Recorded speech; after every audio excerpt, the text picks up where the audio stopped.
বন্ধুরা, আজ যে মুভিটির গল্প আপনাদের বলবো এই মুভিটির নাম টাওয়ার হেইস্ট, যেখানে একদল সাধারণ লোক বুদ্ধি করে চোরের ঘর থেকে চুরি করেছিল। তা বেশি সময় নষ্ট না করে চলুন শুরু করা যাক আজকের মুভির গল্প।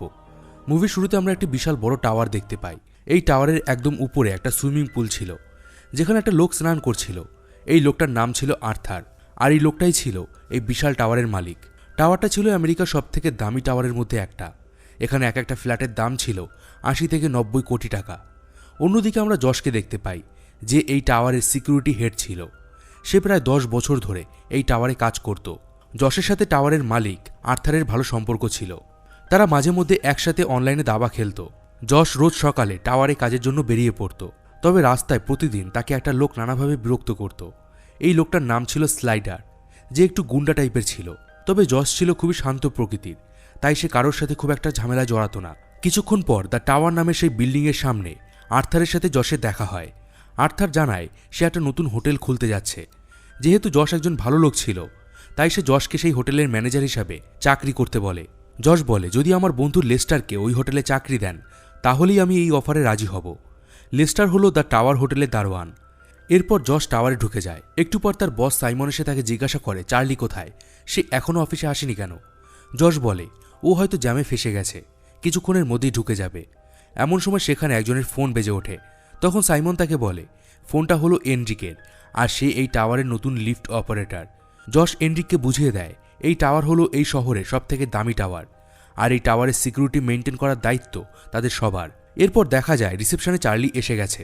আসলে চার্লি যশের বোনকে বিয়ে করেছে, তবে সে সবসময় দেরি করে আসতো, তাই যশ সবসময় চার্লিকে তার বসের থেকে বাঁচিয়ে দিত।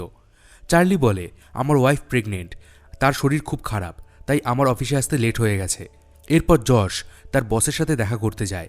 তার বস তাকে বলে, আজই তুমি চেসকে তার ফ্ল্যাট থেকে বের করে দাও।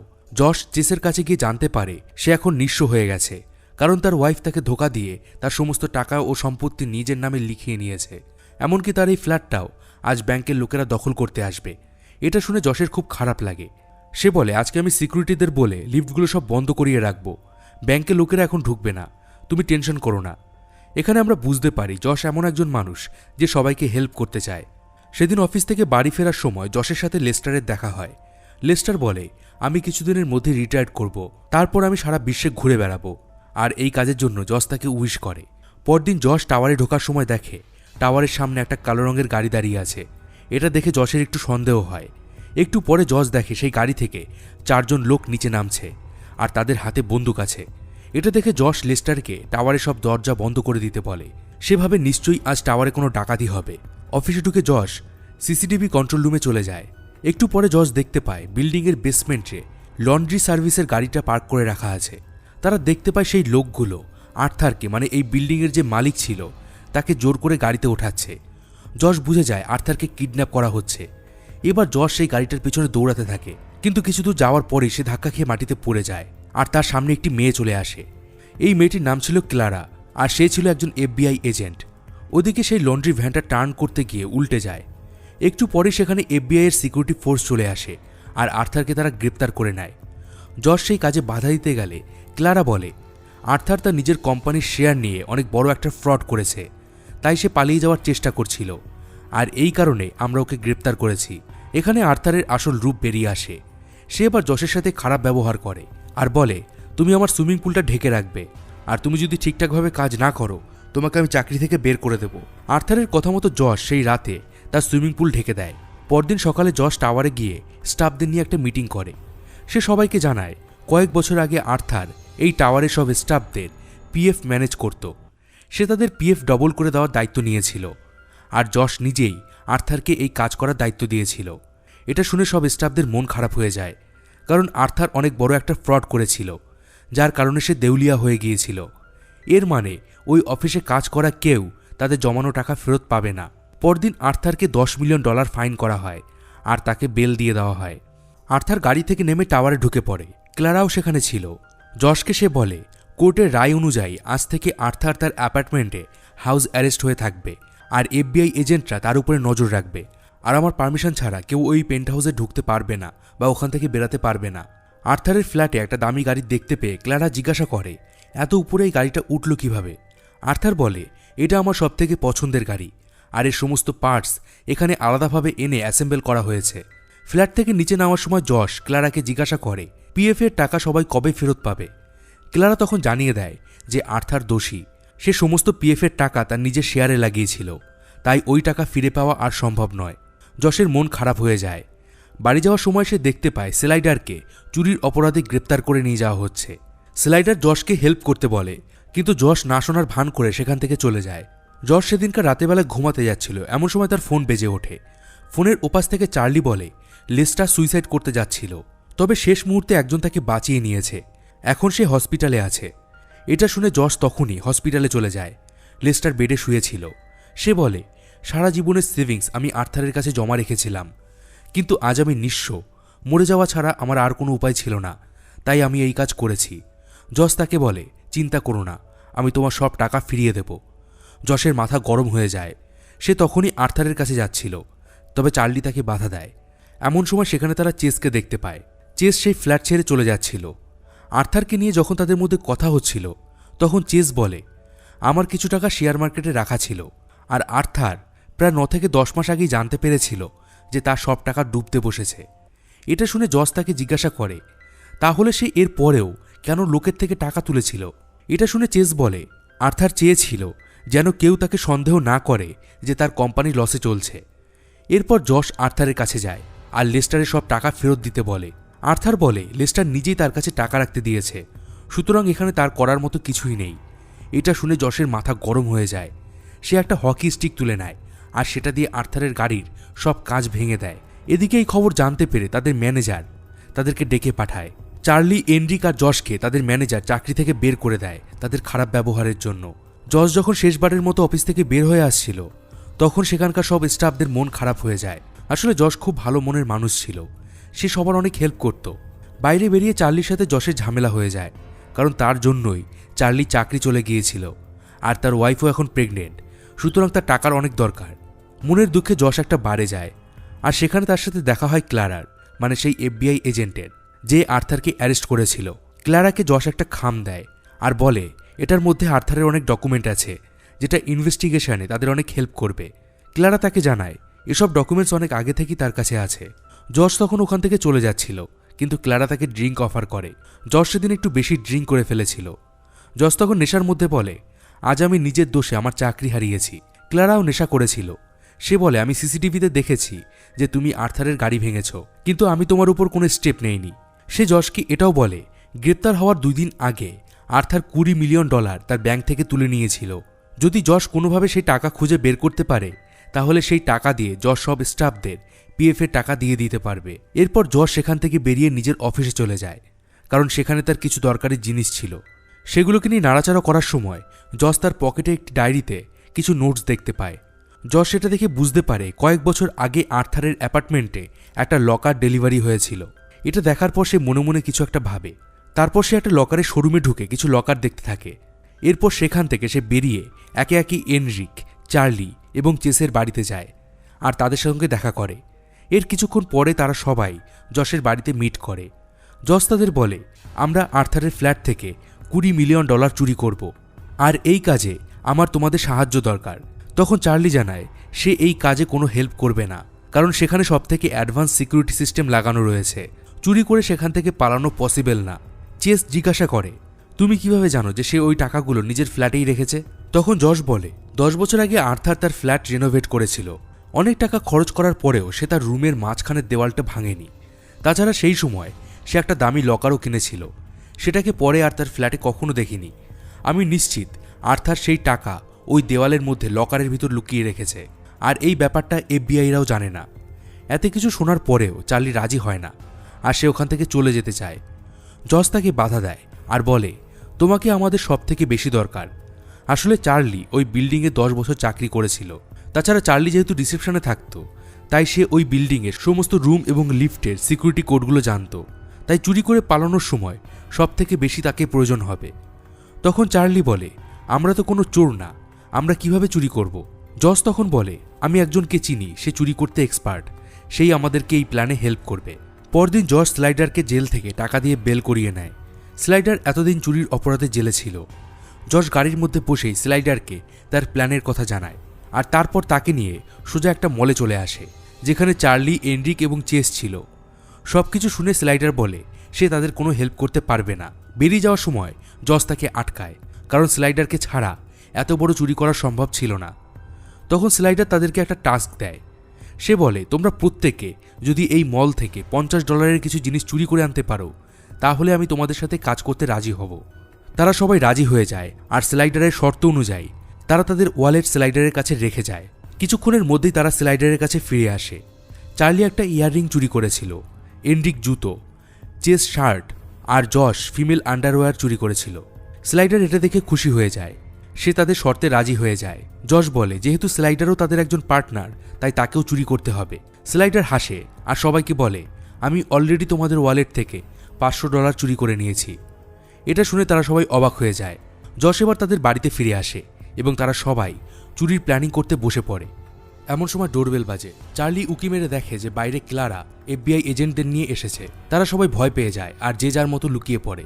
জশ বাইরে গিয়ে দরজা খুললে ক্লারা বলে আর্থার কয়েকদিনের মধ্যেই ছাড়া পেয়ে যাবে, কারণ তার বিরুদ্ধে কোনো প্রমাণ পাওয়া যাচ্ছে না। সে এখন তার ফারারি গাড়ির কাজ ভাঙার জন্য জশের নামে পুলিশে কেস করবে। তবে জশ যদি আর্থারের কাছে ক্ষমা চায়, তাহলে সে হয়তো তাকে আর পুলিশে দেবে না। জশ এবার আর্থারের কাছে যায় আর তার কাজের জন্য ক্ষমা চায়, আর এখানে তাদের দুজনের মধ্যে বিভিন্ন বিষয় কথাও হয়। এরপর ক্লারা তাকে ড্রপ করে আর জশ তাকে শনিবার ডেটের জন্য ইনভাইট করে। পরদিন স্লাইডার আর জশ লকারের দোকানে যায়। তখন স্লাইডার বলে, আমি কোনো লকার খুলতে পারবো না, কারণ আমি আগে কোনোদিন লকার ভাঙিনি। তখন তাদের এই কাজ করার জন্য একজন লোকের দরকার ছিল। তারা ওই টাওয়ারে কাজ করা একটি মেয়েকে নিয়ে আসে, যার নাম ওডেসা। ওডেসা সেই লকারটি দেখে বলে, আমি মাত্র 15 মিনিটের মধ্যেই এই লকার খুলে দেব। একসময় আমার বাবার লকারের ব্যবসা ছিল। পরদিন জশ এবং তাদের টিম দূর থেকে টাওয়ারের উপর নজর রাখছিল। একটু পরে তারা দেখে যে চার্লি সাইকেল নিয়ে টাওয়ারের দিকে যাচ্ছে। টাওয়ার থেকে বেরোনোর পর জশকে সে বলে, সাইমন আমাকে টাওয়ারে ম্যানেজারের পোস্ট অফার করেছে, আর আমি সেই পোস্ট অ্যাকসেপ্ট করে নিয়েছি। তোমাদের ওইসব চুরির প্ল্যান কোনোদিন সাকসেস হবে না, আর আমি ওইসব ফালতু প্ল্যানের মধ্যেও নেই। এদিকে ওডেসা লকার খোলার সিস্টেমটা স্লাইডারকে শিখিয়ে দেয়। অন্যদিকে ক্লারা জশকে জানায় যে থ্যাঙ্কস গিভিং ডের দিন আর্থার কোর্ট থেকে ছাড়া পেয়ে যাবে, আর সে জশের উপর আবার কেস করতে চায়। এই খবরটা শোনার পর জশ ঠিক করে সে থ্যাঙ্কস গিভিং ডের দিন চুরিটা করতে চায়, কারণ ওই দিন আর্থার তার ফ্ল্যাটে থাকবে না। এরপর এসে যায় সেই থ্যাঙ্কস গিভিং ডে, আর এই দিনই তারা তাদের চুরির প্ল্যানিং শুরু করে দেয়। জশের কথা মতো এনরিক ট্রেনে উঠে পড়ে। প্ল্যান অনুসারে সে জশের বোনের মানে চার্লির ওয়াইফের ফোন চুরি করে নেয়। প্রতি বছর ওই দিন ওই টাওয়ারের সামনে দিয়ে বিশাল বড় র্যালি বেরোয়। এদিকে ক্লারা আর্থারকে নিয়ে জামিন করাতে চলে যায়। এরই মধ্যে এনরিক সেই ফোন নিয়ে জশের কাছে চলে আসে। ওডেসাও তার কাজ শুরু করে দেয়, কিন্তু স্লাইডার সেখানে ছিল না। এমন সময় দেখা যায় স্লাইডার একটা ট্র্যাক থেকে নেমে টাওয়ারের দিকে যাচ্ছিল। জশ তাদের বলে, স্লাইডার আমাদের ধোকা দিচ্ছে। স্লাইডার একাই এই চুরি করবে বলে ঠিক করেছে, কারণ সে ওডেসার থেকে লকার খোলা শিখে নিয়েছে। চার্লি তখন ওই টাওয়ারে ডিউটি করছিল। তখনই তার ফোনে তার ওয়াইফের নাম্বার থেকে মেসেজ আসে যে আজই তার ওয়াইফের ডেলিভারি হবে। চার্লি খবরটা পেয়েই টাওয়ার থেকে বেরিয়ে যায়। চার্লি বেরিয়ে যেতেই জশ, এনরিক, চেস সুযোগ নিয়ে টাওয়ারের স্টাফদের গেট দিয়ে ভেতরে ঢুকে পড়ে। এদিকে টাওয়ারের সিসিটিভি গার্ডরা একটা হট ম্যাগাজিন দেখছিল, কারণ এই টাওয়ারেই একটা মেয়ে সেই ম্যাগাজিনে ছিল। ওদিকে ওডেসা জোর করে সেখানকার একজন স্টাফ মেম্বারের বার্থডে সেলিব্রেশন করতে শুরু করে দেয়। এদিকে স্লাইডার ব্যাংক এমপ্লয়ি সেজে সাইমনের সাথে দেখা করে, কারণ চেসের ফ্ল্যাট ব্যাংকের সম্পত্তি হয়ে গেছে। স্লাইডার ও সাইমন চেসের ফ্ল্যাটের দিকে যাওয়ার জন্য লিফটে উঠেছিল। এদিকে জশ ও চেসরা সেটা দেখতে পেয়ে সিঁড়ি বেয়ে উপরে উঠে যায়। কিছুক্ষণের মধ্যে স্লাইডার এবং সাইমন চেসের ফ্ল্যাটে ঢুকে যায়। সুযোগ বুঝে স্লাইডার সাইমনকে একটা রুমে আটকে দরজা বন্ধ করে দেয় আর রেডিওতে গান চালিয়ে দেয়। এরপর সে লিফটের দিকে চলে যায়। ওদিকে ওডেসা সেই বার্থডের কেকে ওষুধ মিশিয়ে দেয়, আর সেটা এনে আর্থারের ফ্ল্যাটের ঘরের বাইরে থাকা FBI সিকিউরিটি এজেন্টকে দিয়ে দেয়। কিন্তু সে যখন সেটা খেতে চায় না, তখন ওডিসা তাকে মেরে অজ্ঞান করে দেয়। কিছুক্ষণের মধ্যেই জশ লিফটের মেইনটেন্যান্স রুমে গিয়ে সব লিফট বন্ধ করে দেয়। ফলে স্লাইডারও লিফটের মধ্যে আটকে পড়ে, কিন্তু সে বুদ্ধি করে লিফটের ছাদ খুলে উপরে উঠে যায়। সেই সময় ওডেসা জশকে ফোন করে বলে আর্থারের ঘরে ঢোকার সব রাস্তা ক্লিয়ার। জশ আর সময় নষ্ট না করে মাস্ক পরে আর্থারের ঘরে ঢুকে পড়ে। এরপর তারা আর্থারের ঘরে থাকা সব সিসিটিভি ক্যামেরা ঢেকে দেয় আর দেওয়ালের মধ্যে লুকিয়ে রাখা লকার খুঁজতে শুরু করে। কিছুক্ষণের মধ্যেই দেওয়াল ভেঙে তারা লকার দেখতে পায়। এরই মধ্যে স্লাইডার সেখানে চলে আসে আর জশ, চেস ও এনরিকের মাথায় বন্দুক ঠেকিয়ে দেয়। সে বলে আমি এই লকার খুলব। এদিকে পেছন থেকে ওডেসা স্লাইডারের মাথায় বন্দুক ঠেকায়। স্লাইডার বাধ্য হয়ে স্যারেন্ডার করে আর বন্দুক নিচে রেখে দেয়। ওডেসা তখন সেই লকার খুলতে শুরু করে দেয়। এদিকে চার্লি আবার টাওয়ারে ফিরে আসে। আসলে তার ওয়াইফ সুস্থ ছিল। সে বুঝে যায় জশ প্ল্যান করে তার ওয়াইফের ফোন চুরি করে সেখান থেকে চার্লিকে মেসেজ করেছিল যে তার ওয়াইফ অসুস্থ। টাওয়ারের সিকিউরিটি রুমে গিয়ে সে চেক করে দেখতে পায় যে আর্থারের রুমের বাইরে যে FBI এজেন্ট ছিল সে ঘুমাচ্ছে। সে এটাও বুঝে নেয় যে এটাও যশেরই প্ল্যানের একটা পার্ট। তখন সে সিকিউরিটি গার্ডের কাছে সাইমনের কথা জিজ্ঞাসা করে। গার্ড জানায় সাইমন একজন ব্যাংকারের সাথে চেসের ফ্ল্যাট দেখতে গেছে। ওদিকে ক্লারা ও আর্থার কোর্টে গিয়ে জানতে পারে জাজ আজকে ছুটিতে গেছে। আসলে এটাও যশের একটা প্ল্যান ছিল, আর্থারকে ফ্ল্যাট থেকে বাইরে বের করানোর জন্য। এদিকে ওডেসা লকারে তালা ভেঙে ফেলে, কিন্তু ভেতরে তারা দেখে যে সেখানে কিছুই নেই, সিন্দুকটা পুরোটাই ফাঁকা। জশ তখন বুঝতে পারছিল না সে কি করবে। এরই মধ্যে স্লাইডার চেসের থেকে তার বন্দুক ফেরত চায়, কিন্তু চেস সেটা দিতে রাজি হয় না। আর এটা নিয়ে তাদের মধ্যে হাতাহাতি শুরু হয়। এমন সময় হঠাৎ করে চেসের হাতে থাকা বন্দুক থেকে গুলি বেরিয়ে যায় আর আর্থারের সেই ফারারি গাড়িতে গিয়ে লাগে। জস তখন দেখতে পায় গাড়ির বনেটে একটা ফুটো হয়ে গেছে। ভালো করে সেটা লক্ষ্য করে সে বুঝতে পারে এই গাড়িটা পুরোটাই গোল্ড অর্থাৎ সোনা দিয়ে বানানো। তারা হিসাব করে দেখে এই গাড়িটার দাম প্রায় $45 মিলিয়ন। মানে তারা যে টাকা চুরি করতে এসেছিল তার থেকেও বেশি দাম এই গাড়িটার। তখন তারা ঠিক করে ফেলে এই পুরো গাড়িটাকেই তারা চুরি করবে। কিন্তু তারা বুঝতে পারছিল না কিভাবে এত বড় গাড়ি তারা ফ্ল্যাট থেকে নিচে নামাবে, কারণ সেই ফ্ল্যাটটা ছিল 60 তলায়। তখন স্লাইডার বলে চেসের ফ্ল্যাট রেনোভেট করার জন্য তার জানলা ও দরজা ভাঙা হয়েছে, তবে চেসের ফ্ল্যাট আরও 6 তলা নিচে ছিল। এটা শুনে জশ প্ল্যান করে ফেলে। এন্ড্রিক ছাদে গিয়ে জানলা ক্লিন করার ক্রেন নিচে পাঠিয়ে দেয়। স্লাইডার আর জশ সেই ক্রেনের দড়িতে গাড়িটাকে ঝুলিয়ে দেয়। ক্রেনের সাহায্যে এন্ড্রিক সেই গাড়িটাকে ঝুলিয়ে চেসের রুমের সামনে নিয়ে আসে। চেস তার রুমে চলে যায়। তাকে জশ বলেছিল ওই গাড়িটাকে ভেতরের দিকে টানতে, কিন্তু সে ভয় পাচ্ছিল। এমন সময় ওদিকে সেই FBI এজেন্টের জ্ঞান ফিরে আসে আর সে আর্থারের দরজা ভেঙে ঢোকার চেষ্টা করে। এটা দেখে স্লাইডার বলে আমাদের স্যারেন্ডার করতেই হবে, নইলে আমরা ধরা পড়ে যাব। কিন্তু জশ রাজি ছিল না। তখন আর কোনো উপায় না পেয়ে তারা জানলা থেকে ঝুলতে থাকা ক্রেনের দড়ি ধরে ঝুলে পড়ে। এদিকে চেস সাহস করে একটা দড়ি তার রুমে থাকা একটা মেশিনের সাথে বেঁধে গাড়িটাকে তার রুমের দিকে টানার চেষ্টা করে, আর এটা করতে গিয়ে তার হাত ফসকে যায় আর সে গাড়িটার নিচের অংশ ধরে ঝুলে পড়ে। জশ সেটা দেখে চেসকে বলে জানলা থেকে নিচে ঝুলছে ওই দড়িটা ধরে নিতে। চেস আবার ট্রাই করে, কিন্তু তার হাত ফসকে যায় আর ঠিক তখনই তাকে চার্লি বাঁচিয়ে নেয়। আসলে চার্লি গার্ডের কাছে সাইমনের কথা জানতে চাওয়ায় সে চেসের ফ্ল্যাটের কথা বলেছিল। চার্লি এসে যাওয়ায় চেস বেঁচে যায়। ওদিকে ক্লারা বুঝতে পারে যে কেউ বা কারা আর্থারের অ্যাপার্টমেন্টে চুরি করার প্ল্যানিং করছে, তাই সে আর্থারকে নিয়ে টাওয়ারের দিকে রওনা দেয়। কিন্তু কিছু দূর এসে তারা র্যালির ভিড়ে আটকে যায়, ফলে তারা তাদের গাড়ি ঘুরিয়ে অন্য রাস্তা দিয়ে যেতে থাকে। এদিকে জশ আর স্লাইডার গাড়ির ভিতরে ঢুকে পড়ে আর গাড়িটাকে চেসের রুমের দিকে ধাক্কা দিতে শুরু করে। চেস কায়দা করে একটা হুক ওই গাড়িতে লাগিয়ে দেয় আর তারা সবাই খুব প্ল্যানিং করে সেই গাড়িটাকে চেসের রুমে ঢুকিয়ে দেয়। জশ তখন বলে গাড়িটাকে লিফট দিয়ে নিচে নামানো হবে। চার্লি বলে এত বড় গাড়ি লিফট দিয়ে নামানো সম্ভব হবে না। এদিকে এনরিক লিফট অপারেটর রুমে গিয়ে লিফটটা তাদের ফ্লোরে নিয়ে আসে, আর এই সময়ের মধ্যে জশটা গাড়িটাকে চেসের রুম থেকে বের করে লিফটের সামনে নিয়ে আসে। এমন সময় একটা বুড়ি সেখানে এসে তার একটা কুকুরকে তাদের কাছে দিয়ে একটু ঘুরিয়ে নিয়ে আসতে বলে, কারণ সে চোখে ভালো দেখতে পারতো না। জশটা লিফটটা খুলে গাড়িটাকে লিফটের ছাদে সেট করে দেয়। এরপর এনরিক লিফটটাকে নিচে নামাতে শুরু করে আর কিছুক্ষণের মধ্যেই সেটা নিচের তলায় চলে আসে। কিন্তু এরই মধ্যে ক্লারা আর আর্থার টাওয়ারে ঢুকে যায় এবং সেই লিফটে উঠে পড়ে। এরপর লিফট উপরে উঠতে শুরু করে। এখানে এমন অবস্থা ছিল যেখানে লিফটের ভেতরে ছিল ক্লারা এবং আর্থার, আর লিফটের উপরে ছিল স্লাইডার, চেস এবং জশ। লিফটটা যখন উপরে উঠছিল ঠিক তখনই চেসদের কাছে থাকা যে কুকুরটা ছিল সেটা ডেকে ওঠে। ক্লারা এটা শুনতে পায়, কিন্তু সে এটাকে ইগনোর করে। কিছুক্ষণের মধ্যেই তাদের লিফট বিল্ডিংয়ের টপ ফ্লোরে উঠে যায় আর তারা আর্থারের ফ্ল্যাটের দিকে চলে যায়। জশ তখন স্লাইডারের কাছে তার ট্র্যাকের চাবি চায়, যেটাতে করে স্লাইডার এখানে এসেছিল। স্লাইডার বলে আমি ওই ট্র্যাক চুরি করে এনেছিলাম আর সেটা চাবি ওর ভিতরেই রয়েছে। এটা শুনে জশ রেগে যায়। সে বলে তুমি চুরি করতে এসেছো, তাও আবার একটা চুরি করা ভ্যান নিয়ে। জশ ফোন করে লেস্টারকে ওই ট্র্যাকটা বেসমেন্টের কাছে লিফটের সামনে আনতে বলে। এর থেকে আমরা বুঝে যাই লেস্টারও তাদের টিমে ছিল। লেস্টার ট্র্যাক আনতে চলে যায়। এদিকে আর্থার দেখে তার রুমে তার গাড়ি নেই, তার মাথা খারাপ হয়ে যায়। ক্লারা ওই রুমে একটা লকার দেখতে পায় আর সেটার কথাই FBI-কে না জানানোর জন্য সে আর্থারকে অ্যারেস্ট করে নেয় আর তার জামিনের $10 মিলিয়ন সরকার নিয়ে নেয়। কিন্তু আর্থার ক্লারাকে বলে আগে তার গাড়ি খুঁজে দিতে, কারণ সেগুলো FBI-এর সিকিউরিটিতে ছিল। ক্লারা প্রথমে টাওয়ারের সব এন্ট্রি গেট বন্ধ করে দেয়। এরপর সে CCTV রুমে চলে যায়।